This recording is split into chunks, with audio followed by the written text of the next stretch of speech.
Praneeth group వారి group park Spanish model triplex Vilas Dundigal Gagillapur. మరిన్ని వివరాలకి ఈ కింద నంబర్ని సంప్రదించండి.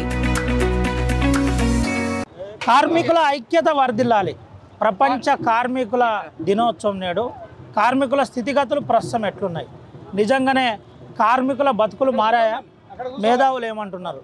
అసలు ఈరోజు కార్యక్రమాలు ఉమ్మడి ఆదిలాబాద్ జిల్లా వ్యాప్తంగా కొనసాగుతున్న కార్మికుల స్థితిగతులు ఏ విధంగా ఉన్నాయో ఒకసారి తెలుసుకుందాం. దీంతోపాటు ప్రజా సంఘాలు, అదేవిధంగా ఇఫ్ట్ సంఘాలు, మేధావులు, కవులు, కళాకారులు కూడా ఈరోజు మంచిర్యాల కార్యక్రమంలో పాల్గొన్న పరిస్థితి. ఒకసారి మనతో పాటు ప్రజాకళా మండలి జాన్ ఉన్నాడు, జాన్తో మాట్లాడిద్దాం.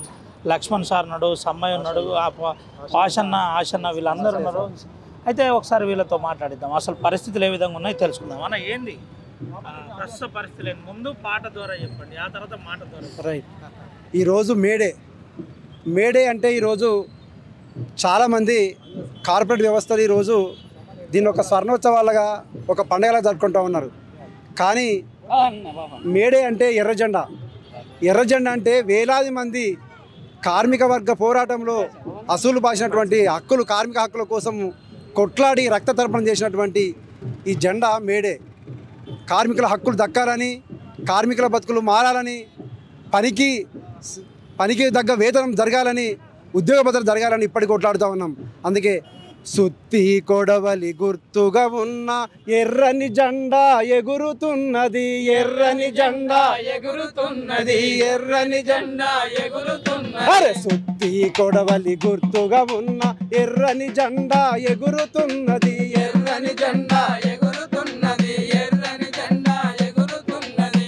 ఆకాశములో అరుణ బింబమై పీడిత జనాని కండదండగా సుత్తి కొడవలి గుర్తుగా ఉన్న ఎర్రని జెండా ఎగురుతున్నది, ఎర్రని జెండా ఎగురుతున్నది, ఎర్రని జెండా ఎగురుతున్నది. అరే సోషలిజం మా జన్మ హక్కని, దేశ సంపదను మెక్కే వారితో, దేశ సంపదను మెక్కే వారితో, దేశ సంపదను మెక్కే వారితో మొక్కబోక పోరాడే అమరుల గుండె నెత్తురుల ముంచి పిండిన, గుండె నెత్తురుల ముంచి పిండిన, గుండె నెత్తురుల ముంచి పిండిన సింధూరము జెండా, జనమందారపు జెండా, సుత్తిగము జెండా, జనమందారపు జెండా. అర సుత్తి కొడవలి గుర్తుగా ఉన్న ఎర్రని జెండా ఎగురుతున్నది, ఎర్రని జెండా ఎగురుతున్నది, ఎర్రని జెండా ఎగురుతున్నది. అర పెల ఎముకలు విరిగేటట్టు, జల జల చెమటలు చిందేటట్టు, జల జల చెమటలు చిందేటట్టు, జల జల చెమటలు చిందేటట్టు. శ్రమించి గుక్కెడు కంచి నీళ్లకు నోచుకొని నిరుపేద జనానికి, నోరుకొని నిరుపేద జనానికి, నోచుకొని నిరుపేద జనానికి. అరే పెన్నిది ఈ జెండా, పేరెన్నిక గల జెండా, సుత్తి కొడవలి గుర్తుగా ఉన్న ఎర్రని జెండా ఎగురుతున్నది, ఎర్రని జెండా ఎగురుతున్నది. అయితే శ్రామికులకి ఈరోజు వాళ్ళ చెమటలు, చెమటలు చేసుకున్న వాళ్ళ మాంసం ముద్దలను ముక్కలు చేసినా కానీ 5,000 ఈ 75వ భారతావని, స్వతంత్ర భారతావనిలో 5,000 నోట్లకు పోయిన పరిస్థితి ఈరోజు దాపురించింది. ఒక పక్కన ఇట్లా ఉంటే ఆదివాసుల బతుకులు ఖగార్ అనే ఒక అనాగరికమైనటువంటి చర్యను పూనుకొని కేంద్ర ప్రభుత్వం ఈరోజు ఈ దేశ పౌరుల మీదనే, ఈ ఆదివాసీ బిడ్డల మీదనే ఒక అత్యంత ఘోరమైనటువంటి దాడికి పూనుకుంటా ఉన్నది. బయటి ప్రపంచాల దేశాల మీద చేసే యుద్ధం కాదు, తన దేశ పౌరుల మీదనే, తన బిడ్డల మీదనే ఈరోజు ఆదివాసీ ప్రజలు ఈరోజు ఖగార్ కింద నలిగిపోతూ ఉన్నారు. రక్తం ఏళ్ళై పారుతూ ఉన్నది. అమర బస్తరు సబ్సే సుందరు దేకో దేకో రే, దేకో దేకో రే, मेहनत कस बस्तरिया आदिवासी रे, हम आदिवासी रे, हमारा बस्तर सबसे सुंदर देखो देखो रे, देखो देखो रे, मेहनत कस बस्तरिया आदिवासी रे, आदिवासी रे. कोयल की कूकू अभियों की डरमरी, कोयल की कूकू अभियों की डरमरी, इंद्रावती गोदावरी इतलाती बहती है, इतलाती है, इतलाती. अरे धरातल में सुंदर हमारा बस्तर रे, हमारा बस्तर रे, हरा भरा जंगल हमारा बस्तर रे, हमारो बस्तर रे हमारा बस्तर सबसे सुंदर देखो देखो रे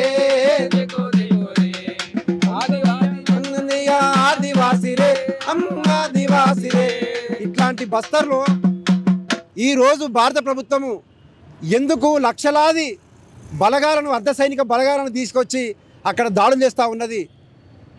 ఖగార్ అనే అంతిమ యుద్ధం అంటే ఈ దేశ సార్వభౌమత్వం మీద దాడి చేసేటువంటి బయట దేశాలు ఏదైనా కానీ శత్రు దేశం మీద దాడి చేయాలి. కానీ ఖగార్ అంతిమ యుద్ధం అని ఆదివాసుల మీద ప్రకటించారు. కానీ ఆదివాసుల మీద ఎందుకు ప్రకటించారు, ఎందుకు ఆదివాసీ శత్రువు అయినారంటే మధ్య భారతంలో ఖనిజ సంపద నిక్షేపాలు కొన్ని లక్షల కోట్ల విలువ చేసే నిక్షేపాలు ఉన్నాయి.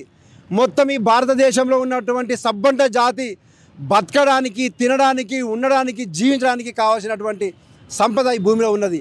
అందుకని ఈ భూమిలో ఉన్న సంపదను కార్పొరేట్ వ్యవస్థకు, కార్పొరేట్ బడా వ్యాపారులకు కట్టబెట్టడానికి, బడా వ్యాపారం అంటే ఎవరో కాదు, 2 సార్లు గెలిపించినటువంటి ఆదాని, అంబానీ, ఆదానిలో వాడు ఇంకెంతోమంది ఉన్న వాళ్ళ మెప్పు కోసం ఈ యొక్క ఖగార్ యుద్ధం చేస్తూ ఉన్నారు. దానికోసం అందరినీ చంపేస్తూ ఉన్నారు. అందుకని చర్చలు జరపాలా, కేంద్ర ప్రభుత్వము మావోయిస్టు పార్టీతో చర్చలు జరపాలని ప్రజాకాలం అంటే మేము కోరుకుంటా ఉన్నాము. ఎందుకు అంటే ఆదివాసులను నిర్దాక్షిణ్యంగా చంపుతూ ఉన్నారు. కాల్పుల మూతతోటి కొడుకో రాజన్న కారడవి మండబట్టె బిడ్డో రాజన్న, కాల్పుల మూతతోటి కొడుకో రాజన్న కారడవి మండబట్టె బిడ్డో రాజన్న. అరే కాల్పుల మూతతోటి కొడుకో రాజన్న కారడవి మండబట్టె బిడ్డో రాజన్న, కాల్పుల మూతతోటి కొడుకో రాజన్న కారడవి మండబట్టె బిడ్డో రాజన్న. అరే తుపాకి తూటలతో కొడుకో రాజన్న దుడ్లు చేస్తున్నారు బిడ్డో రాజన్న, తుపాకి తూటతోని కొడుకో రాజన్న దుడ్లు చేస్తున్నారు బిడ్డో రాజన్న. అడవి తల్లి గుండె నేడు మాయని గాయా మాయే కాల్పుల మూతతోటి కొడుకో రాజన్న కారడవి మండబట్టె బిడ్డో రాజన్న. ఉట్టి మీద దాసుకున్న బువ్వకుండ పగలగొట్ ప్రాణమోలే పెంచుకున్న పసుల గొట్ల చావబాదే, ప్రాణమోలే పెంచుకున్న పసుల గొట్ల చావబాదే, ప్రాణమోలే పెంచుకున్న పసుల గొట్ల చావబాదే. అయ్యో ప్రాణమోలే పెంచుకున్న పసుల గొట్ల చావబా గంజులన్నీ విసిరేసి గింజలన్నీ పారబోసి, గంజులన్నీ విసిరేసి గింజలన్నీ పారబోసి, గంజులన్నీ విసిరేసి గింజలన్నీ పారబోసి. అయ్యో తుపాకులతో కాల్చుకుంటూ కొడుకో రాజన్న మా బతకాగం చేస్తున్నారు బిడ్డో రాజన్న, కాల్పుల మూతతోటి కొడుకో రాజన్న కారడవి మండబట్టె బిడ్డో రాజన్న. అరే సిగలు బట్టి చెల్లమ్మల బరబర ఈడ్చుకొచ్చి అన్నలెక్కడున్నారని చెప్పరాని చెరలు పెట్టే, అన్నలెక్కడున్నారని చెప్పరాని చెరలు పెట్టే, అన్నలెక్కడున్నారని చెప్పరాని చెరలు. అరే సిగలు బట్టి చెల్లమ్మల బరబర ఈడ్చుకొచ్చి అన్నలెక్కడున్నారని చెప్పరాని చెరలు పెట్టే, అన్నలెక్కడున్నారని చెప్పరాని చెరలు పెట్టే, అన్నలెక్కడున్నారని చెప్పరాని చెరలు. అరే ఇనుప బూట్ల కాళ్ళతోటి డొక్కలు అన్నదన్నుకుంటూ అన్నలెక్కడున్నారని చెప్పరాని చెరలు పెట్టే, అన్నలెక్కడున్నారని చెప్పరాని చెరలు పెట్టే, అన్నలెక్కడున్నారని చెప్పరాని చెరలు. ఇది తుపాకుల రాజ్యమాయ కొడుకో రాజన్న, ఇది తూటాల పాలనాయ బిడ్డో రాజన్న, రాజ్యమాయ కొడుకో రాజన్న ఇది తూటాల పాలనాయ బిడ్డో రాజన్న. అరే కాల్పుల మూతతోటి కొడుకో రాజన్న కారడవి మండబట్టె బిడ్డో రాజన్న, కాల్పుల మూతతోటి కొడుకో రాజన్న కారడవి మండబట్టె బిడ్డో రాజన్న, కారడవి మండబట్టె బిడ్డో రాజన్న. ఇట్లా మొత్తము మధ్య భారతంలో ఈరోజు లెక్కలేని మందిని చంపేస్తూ ఉంటారు ఆదివాసులను. కానీ ఎంతమంది చంపినరు, ఏమేం చేస్తారు అనేది బయటికి మాత్రం చెప్పట్లేదు. ఇప్పటికైనా కానీ ఒక భారతదేశ పౌరులుగా, ఒక సామాజిక స్పృహ కలిగినటువంటి బాధ్యగల కళాకారులుగా మేము ఈరోజు భారత ప్రభుత్వానికి మేము విన్నవించుకుంటున్నాం, డిమాండ్ చేస్తూ ఉన్నాం. నీ దేశ బిడ్డల మీద నువ్వు యుద్ధం చేయొద్దు, వాళ్ళతో చర్చించి వాళ్ళ సమస్యలు ఏమున్నాయి, వాళ్ళు ఏం మాట్లాడాలనుకుంటున్నారు, ఏ ప్రాతిపదికన మాట్లాడుకుంటున్నారో మీరు దాని మీద చర్చలకు పిలిపించేసి ఈ యొక్క అశాంతిని, ఈ యొక్క మారణహోమాన్ని ఆపి శాంతిని జరపాలని ప్రజాకళ డిమాండ్ చేస్తూ ఉన్నాం, కోరుకుంటా ఉన్నాం. ఇది పరిస్థితి. ప్రజాకళా మండలి డిమాండ్ చేస్తుంది శాంతి చర్చలు జరగాలి. అదేవిధంగా మధ్యప్రదేశ్లో ఆ కార్పొరేట్ కంపెనీలు బాగా వేస్తున్నాయి. దీనికి గాను దీంట్లో భాగంగానే ఆదివాసులను చంపుతున్నారని చెప్తున్నారు. మనతో పాటు సిఎల్సి కుమారస్వామి అన్న, పౌర హక్కుల సంఘం నేత కుమారస్వామి కూడా మాట్లాడుతున్నారు. అన్న ఏంటి ఇప్పుడు మనం ఇవాళ 139వ మేడో జరుపుకుంటున్నాం. అంటే 18వ శతాబ్దం అంటే 1700 సంవత్సరాల మొదటి నుంచి వెళ్ళి యూరప్, బ్రిటన్, అమెరికా దేశాలలో పరిశ్రమలు వచ్చినాయి.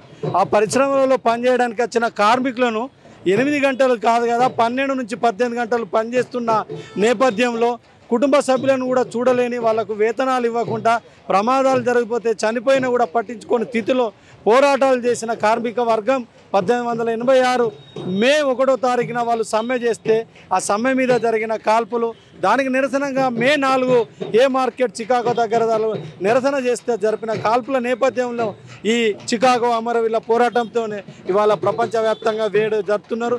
ఇవాళ మేడే జరుపుతున్నారు అంటేనే ప్రపంచంలో ఉన్న కార్మిక వర్గం అప్పటి పరిశ్రమలు యజమానులు ఏవైతే చేస్తున్న ఆ కార్మిక వ్యతిరేక విధానాలకు మన దేశంలో కూడా 100 సంవత్సరాల పైచిలకు పోరాటం చేస్తే కార్మిక చట్టాలు వచ్చినాయి. ఇప్పుడు ఆ చట్టాలన్నింటినీ అమలును చేయకుండా బీజేపీ ప్రభుత్వం ఇవాళ 2014లో అధికారంలోకి వచ్చిన తర్వాత బీజేపీ ప్రభుత్వం 44 కార్మిక చట్టాలను తీసివేసి 4 కోడులుగా చేసి కార్మిక వ్యతిరేక విధానాలు చేస్తుంది.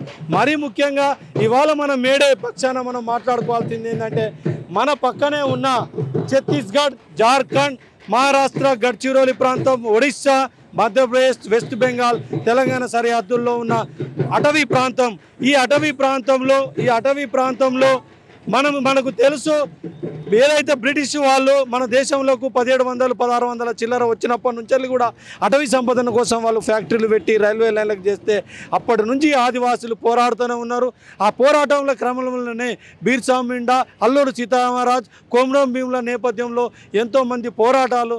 అట్లాగే ఇక్కడ ఉన్న ఏదైతే 1925లో ఇక్కడ ఉన్న భారత కమ్యూనిస్టు పార్టీ మన దేశంలో వచ్చింది, తెలంగాణ సాయుధ పోరాటం, తర్వాత 69 తెలంగాణ ఉద్యమం, ఇవన్నిటి నేపథ్యంలో ఇక్కడ 4.5 దశాబ్దాలుగా ఇక్కడ మొదలైన విప్లవోద్యమం మహారాష్ట్ర గడ్చిరోల్ నుంచి ఇవాళ ఛత్తీస్గఢ్ ప్రాంతంలోకి పోయి వాళ్ళు అక్కడ పోరాటం చేస్తుంటే అక్కడున్న ఆదివాసులకు ఏదైతే మన దేశ రాజ్యాంగం కల్పించాల్సిన 5th షెడ్యూల్, 6th షెడ్యూల్, పెసా చట్టాలు అమలు చేయకుండా ఎన్నో లక్షల కోట్ల విలువైన ఖనిజాలు ఆదివాసీ ప్రాంతంలో ఉంటే నిజానికి ఇవాళ మావోయిస్టులు పోయినాకనే ఉద్యమం రాలే.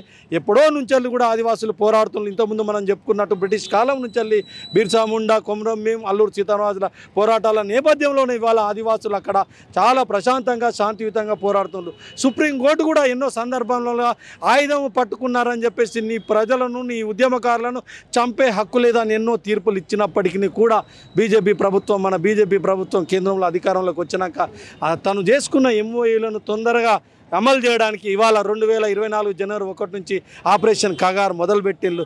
దానిలో నేపథ్యంలోనే దేశంలో ఉన్న మేధావులు, సుప్రీంకోర్టు రిటైర్డ్ జడ్జిలు, ఎడిటర్లు వీళ్ళందరూ కలిసి ఒక శాంతి చర్చల వాతావరణం తీసుకురావాలని దేశవ్యాప్తంగా డిమాండ్ చేసిండ్రు. ఈ డిమాండ్ల నేపథ్యంలో మావోయిస్ట్ పార్టీ కూడా వాళ్ళ అధికార ప్రతినిధితో 2 సార్లు లేఖలు రాసింది. అట్లే north west Maoist party bureau incharge Rupesh కూడా లేఖ రాసిండు. ఇంటర్వ్యూ ఇచ్చిన నేపథ్యంలో ఇవాళ 21 కర్రెగుట్ట ప్రాంతంలో 10,000 మంది సైనిక బలగాలను నింపి ఆదివాసులను హతమార్చము, అట్లాగే మావోయిస్టులు హతమార్చమన్న నేపథ్యంలో ఇవాళ 26,000 మంది సైన్యం అక్కడ ఉన్న స్థితిని మనం ఇవాళ మేడే సాక్షిగా చూస్తున్నాం. అంటే ఆనాడు చేసిన ఏదైతే పోరాటాలకు ఏదైతే ఉన్నదో వాటి కొనసాగింపుగా ఇక్కడ ఆదివాసులు కూడా వాళ్ళు జీవించే హక్కు కోసం పోరాటం చేస్తుందని మావోయిస్ట్ పార్టీ శాంతి చర్చలకు వచ్చిన నేపథ్యాన్ని మీరు గౌరవించాలని దేశంలో ఉన్న అన్ని ప్రతిపక్ష పార్టీలు, మరీ ముఖ్యంగా మొన్న ఇక్కడ శాంతి చర్చలకు సంబంధించిన కమిటీ ఇవాళ తెలంగాణ రాష్ట్ర ప్రభుత్వాన్ని, అట్లాగే ఎల్కతుర్తి సభలో కేసీఆర్తో పాటు CPI, CPM, న్యూ డెమోక్రసీ అన్ని పార్టీలు కూడా ఇవాళ భారతదేశ ప్రభుత్వం ముఖ్యంగా బీజేపీ ప్రభుత్వాన్ని శాంతి చర్చలు జరపాలని కోరుకున్న నేపథ్యంలో ఇవాళ 139వ మేడే మనం జరుపుకుంటున్నాం. అంటే ఈ మేడే సాక్షిగా ఆనాడు జరిగిన పోరాటాలను ఇవాళ అదే మరో రూపకంగా కగారు పేరుతో హతమారుస్తుండ్రు. ఈ కగారును నిలిపివేయాలని, మావోయిస్టు పార్టీతోటి శాంతి చర్చలు జరపాలని పౌర హక్కుల సంఘంగా, PKMగా, ప్రజా సంఘాలుగా ఈ దేశంలో ఉన్న మేధావి సెక్షన్ ఏదైతే కోరుకున్నదో ఆ మేధావులు కోరుకున్నట్టుగానే ఈ విస్తృత సంఘటిత కార్మిక వర్గం కూడా సింగరేణి కోల్ బెల్ట్ కూడా చర్చలు జరపాలని చెప్పేసి కోరుకుంటున్నారు. ఎల్కతుర్తి సభలో కేసీఆర్ మనందరం కేంద్రానికి లేఖ రాద్దామంటే ప్రజలందరూ ఊవెత్తున తమ సంతోషంతో రాద్దామని చెప్పిండ్రు. కాబట్టి ఇప్పటికైనా బీజేపీ కేంద్ర ప్రభుత్వం ముఖ్యంగా అమిత్ షా, మోడీలు కార్పొరేట్ అనుకున్న విధానాలు మాల్కొని తక్షణమే మావోయిస్ట్ పార్టీతోటి శాంతి చర్చలు జరపాలి. అట్లాగే 139 మేడవ సాక్షిగా ఏదైతే అమలు చేద్దామని వాళ్ళు పూనుకున్నారో 44 కార్మిక చట్టాలను 4 కోడులుగా చేసిండ్రు, వాటిని విత్డ్రా చేసుకోవాలి. అట్లాగే ఇప్పటికీ 2014 నుంచి అధికారంలోకి వచ్చినాక బీజేపీ కేంద్రంలో కానీ రాష్ట్రంలో కానీ వాళ్ళు చేయాల్సిన జీవోలు మున్సిపల్ కార్మికులకు కావచ్చు, సమాన పనికి సమాన వేతనం కావచ్చు, లేదా సుప్రీంకోర్టు ఇచ్చిన మినిమం వేజెస్ 26,000 లాంటి జీవోలను కూడా అమలు చేయాలని ఇవాళ పౌర హక్కుల సంఘంగా ఈ ఐబీ చౌరస్తాలో మంచిర్యాలలో ఇవాళ మేడే సాక్షిగా ర్యాలీలో మీ మీడియా సమక్షంలో మేము చెప్తున్నాం. కాబట్టి శాంతి చర్చలు జరపాలి. మేడే పోరాట స్ఫూర్తితోటి ఈ కార్మిక చట్టాలను అమలును ఏదైతే విత్డ్రా కార్పొరేట్కి అనుకూలంగా ఇవాళ 8 గంటల పని దాన్ని 12 గంటలకు పెంచాలనుకుంటాలో వీటిని పునరాలోచించి మళ్ళీ 8 గంటలకే చేసి ఒక సంక్షేమంగా కార్మికుడు సంతోషంగా 8 గంటలు కుటుంబంతో 8 గంటలు రెస్ట్ తోటి 8 గంటలు రిక్రియేషన్ చేసిన పోరాటాల స్ఫూర్తిని కొనసాగించాలని, అట్లాగే మన వంతుగా మనం అందరం మద్దతు తెలపాలని తెలుపుతూ కగారు ఆపరేషన్ నిలిపివేయాలని, శాంతి చర్చలు కొనసాగించాలని, రాజ్యాంగంలోని 5th షెడ్యూల్ 6th షెడ్యూల్ పేసా చట్టాలను అమలు చేయాలని మరొకసారి కేంద్ర ప్రభుత్వాన్ని మేము కోరుతూ అన్ని పక్షాలు ముందుకు రావాల్సిందిగా డిమాండ్ చేస్తున్నాం. ఇది పరిస్థితి. అయితే గిరిజన సంఘాలు గిరిజన చట్టాలతో పాటు ప్రభుత్వాలు కూడా దీనిపై స్పందించాలి. దీంతో పాటు పలు అంశాలపై కూడా మాట్లాడాలని చెబుతున్న పరిస్థితి కనబడుతుంది. అయితే మనతో పాటు ప్రొఫెసర్ ఉన్నాడు, ఒకసారి సార్తో కూడా మాట్లాడిద్దాం, ఏం చెప్తాడు. సార్ ఏంటి సార్, కార్మికుల సమస్యలు పరిష్కారం కాబోతున్నాయా? కార్మికులు పోరాటం చేసిన హక్కులు నెరవేరినాయా? అసలు ఏంటి పరిస్థితి? 8 గంటల పని దినం పోయి 12 గంటలు, 16 గంటలు, 8, 10 గంటలు ఎట్లా చూడవచ్చు? అయితే ఈ మేడే మాత్రం చాలా ప్రత్యేకమైనది. అంటే మనకు మేడే ఎక్కడ పుట్టింది? ఎక్కడో చికాగో నగరంలో ఎప్పుడో గత శతాబ్దంలో పుట్టింది, అమెరికాలో పుట్టింది. అది కూడా చికాగో కార్మికులు పుట్టింది. అయితే ఆ తర్వాత పెట్టుబడి దేశాలు, పెట్టుబడి రాష్ట్రాలన్నీ కూడా చాలా బలంగా పెరిగిపోయినాయి. కానీ ఈ సంవత్సరం నుంచి అవి కూలిపోతున్నాయి. అమెరికాలో పెట్టుబడి కూడా కూలిపోయినాయి. ఇది అదే గొడవలు కట్టుకుంటుంది. గ్లోబలైజేషన్ అనే అమెరికాలో గొడవలు కట్టుకుంటుంది. రష్యా కూడా దాంతో అండగాగిపోయింది. అంటే ప్రపంచవ్యాప్తంగా ఇలా పెట్టుబడిదారు వర్గాలు మొత్తం కూలిపోతున్నాయి. వాళ్ళు ఒక భయంతో ముడుచుకుపోతున్నారు. ఆ క్రమంలో ఇది కార్మిక వర్గానికి ప్రత్యేకమైన మేడే నా దృష్టిలో మాత్రం. ఇవాళ మనం భారతదేశానికి వస్తే ఒక బీజేపీ మినహా అన్ని రాజకీయ పార్టీలు కార్మికుల సమస్యలు ఎత్తుకుంటాయి. మనం అన్ని కార్మిక సంఘాలను కూడా మనతో కలిసి మనము కార్మికుల మెడలు వంచి మన కోరికలు సాధించుకోవచ్చు. ఒక బీజేపీని మాత్రం సింగిల్ అవుట్ చేయాలి. అది కార్మిక వ్యతిరేక పార్టీ, అది మనవాద పార్టీ, అది ప్రజల వ్యతిరేక పార్టీ, అదొక ఫాసిస్ట్ పార్టీ. దాన్ని మినహా అన్ని రాజకీయ పార్టీలతో మనం కలుపుకొని అన్ని అంటే కార్మికులు కూడా విడిపోయి ఉన్నారు, రకరకాలుగా పెట్టుబడి అనుకూలంగా ఉన్నారు. వాళ్ళందరూ కలిసి అలా వాళ్ళకి ఎన్ని రోజులు కూడా భయపడ్డారు. ఎందుకంటే పెట్టుబడి బలంగా ఉంది, అమెరికా బలంగా ఉంది, శక్తులు బలంగా ఉంటాయి, వాటి మనం ఓడించలేమన్నది. కానీ వాళ్ళు అట్లా కాదు. వీళ్ళు కార్మిక వర్గానికి ఒక స్వర్ణయుగం మొదలవుతుంది. నిజంగా కార్మికులు నిజంగా ఇప్పుడు వేలుకుంటే, ఇప్పుడు చైతన్యవంతమైతే తప్పకుండా వాళ్ళు అనుకున్న అన్ని వాళ్ళు సాధిస్తారు. నిజంగా ప్రపంచం వల్ల సోషలిజం వైపు ప్రయాణిస్తుంది. కాబట్టి ఆ విధంగా ఈ మేడే చాలా భిన్నమే. సార్ ఒక విషయం చెప్పండి, మధ్య భారతంలో జరుగుతున్న యథార్థాలు మీరు ప్రత్యక్షంగా చూస్తున్నారు. ఎట్లా చూడవచ్చు అంటే దాంట్లో ముఖ్యంగా ఆదివాసులే, అంటే ఈ ప్రధానంగా ప్రపంచ కార్మిక దినోత్సవం సందర్భంగా ఇది కూడా ఇప్పుడు ఒక ప్రధాన చర్చ జరుగుతుంది. నిన్న కూడా ఛత్తీస్గఢ్ ఉప ముఖ్యమంత్రి స్పందించిన పరిస్థితి, మేము ఎట్లా చర్చ చేస్తాం, వాళ్ళ సంవిధానం వేరు, భారత రాజ్యాంగం వేరు, వీళ్ళకు సంబంధమే లేదండి.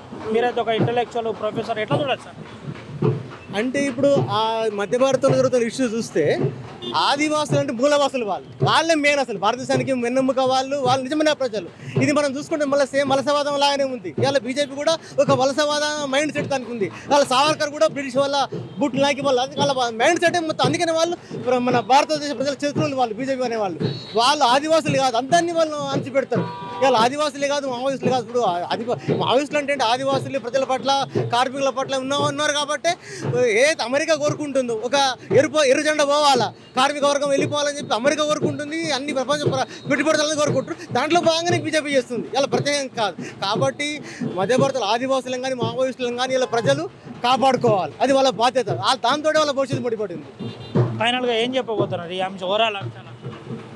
ఓవరాల్ చెప్పినది ఈ మేడం మాత్రం చాలా ప్రత్యేకమైంది. పెట్టుబడిదారు వర్గాలు ప్రపంచవ్యాప్తంగా కూలిపోతున్నాయి, వాళ్ళ కోటలు బీడలు బారినాయి. కార్మిక వర్గం మేలుకుంటే రాబోయేది వాళ్ళ రాజ్యం. ఇది పరిస్థితి. అంటే ప్రొఫెసర్ మాట్లాడుతూ ఒక ప్రధానమైన అంశం చెప్పారు, పెట్టుబడిదారు విధానం కూలిపోబోతుంది.